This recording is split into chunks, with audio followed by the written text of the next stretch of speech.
Pasco to BYU enough that they'll catch one of those breaks. Hope so. I think BYU's hoping for the break too. Yeah. That's all they can do right now is hope. 3rd down and 6. Hanks overthrows his man.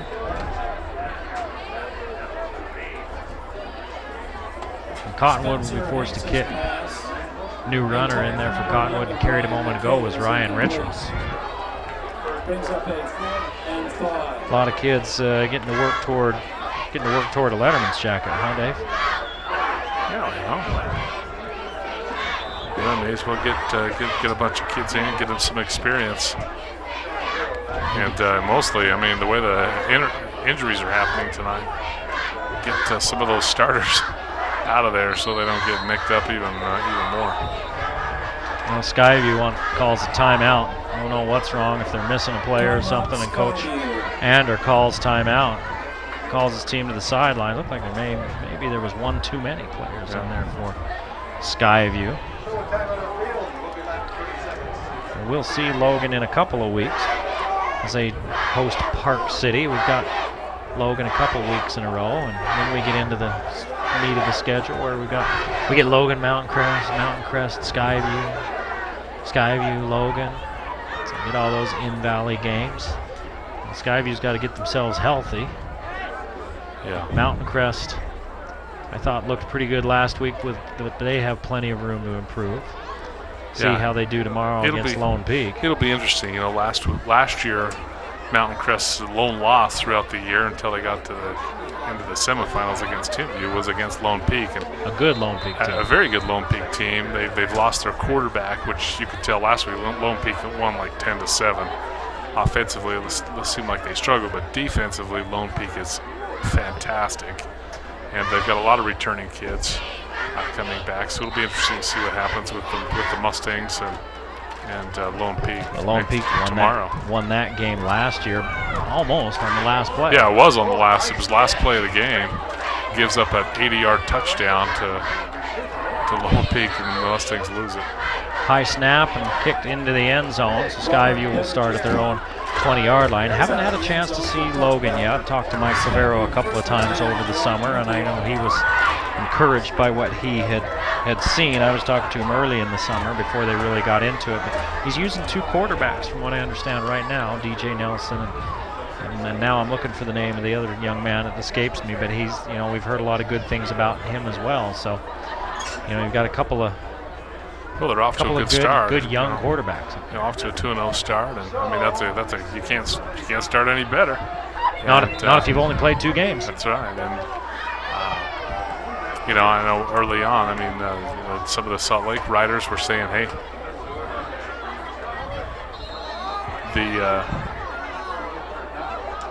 the most improved team in 4A was the Logan Grizzlies. So could be a tough season last year. Looks like Carver's your quarterback now. Nicholas Carver, the sophomore. He came in for one play in the first half to run a little trick play. That time he gains 2 yards.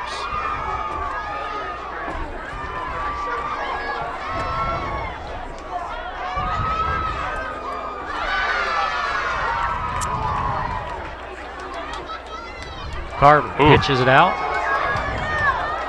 And there's some yardage around that far end. See who that was. A nice run there by number 37, was it? 37? That's what it looked like. We don't have a 37 on the... Well, good job, 37.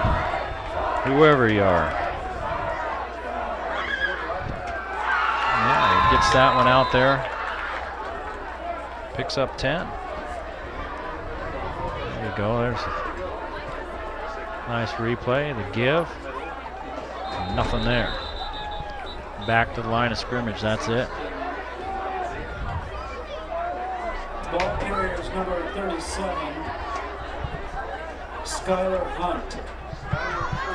Okay, Skylar Hunt. That's who they're telling us number 37 is.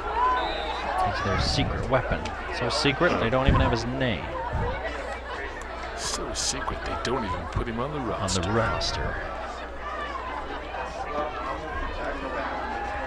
Carver, Nice job stepping up, finds his man, and he drops it. Boy, put it right where it needed to, and it looked like Corbin Lee just couldn't haul it in. Don't know if there was probably there were some hands. I mean, a guy draped on him, but don't know if the defender was able to get a hand in there and strip it. Nice pass by Carver, stepping out of pressure. Well, I know Coach Lyman for Cottonwood was a little concerned about last week. Was such an emotional start to the season. You know, it was emotional before the game. It was an emotional ending to the game, and really to not come in here and kind of lay an egg. And they kind of picked things up right where they left off last week. On 3rd and 9, they try the little slip screen and thrown way over the head of the receiver. 4th down. Skyview will kick. Under 6 minutes to play in this one. It started out rough in this one as they had to delay the game 40 minutes because of lightning. And Skyview went -2 yards on their first possession. Cottonwood went right down and scored. Skyview came back and answered. We were tied at 7. Skyview actually led. Oh, this kick blocked as well. He runs right up into 3 defenders and then kicks it right at he just waits too long. He just waits too long to kick it. He's trying to, you're trying to give you an opportunity for your guys to get downfield, so that you can, have some good coverage. But you can't hold on so long that. And Jordan Nilsson, not their regular punter. Yeah. That's Gabe Anderson, the quarterback, who's also hurt tonight. Yeah, you got to get on that one. And Corey Jensen couldn't decide whether he was supposed to get on that one or not, and he finally did. Yep, that was live. You got to get on that one. That's Bateman back in. Bateman is back in at quarterback. He gives it off to Hosea, and Hosea cut down after a gain of about 2. They've taken. Nice job by Dylan Nielsen on the tackle. Nadon Hosea out of the game, and he hasn't returned. And now they've been using Gabe Hosea most of this 4th period. And in that 3rd. I'm surprised they brought Bateman back in. Is that, or did they take him back out again? No, he's still Bateman. in. Nice play on the defensive end spot there. Hosea loses a yard that time. It's Garth Jolly came up and made a nice play. Gabe Hosea, 7 carries, 25 yards. Nadon Hosea, 14 carries, 120 yards, 3 touchdowns. He'd probably be my pick for the player of the game. Well, he was definitely dominant. There were some big defensive plays that really set up this second half, but he had some great special teams plays as well. Well, they give that one to Alex Walton, the sophomore running back, 5'11", 153 pounds, and he picks up about 4 yards.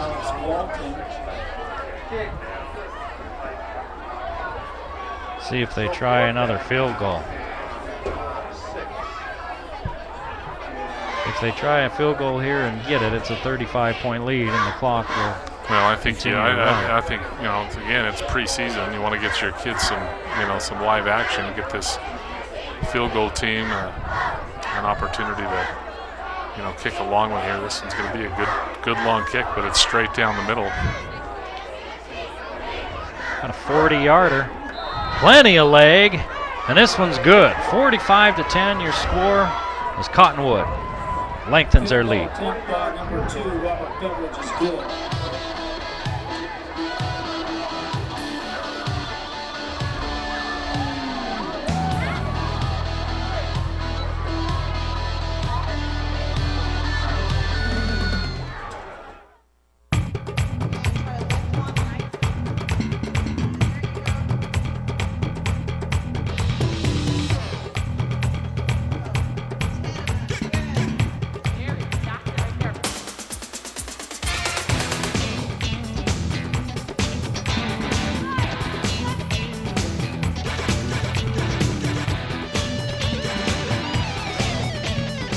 Academy, your club, your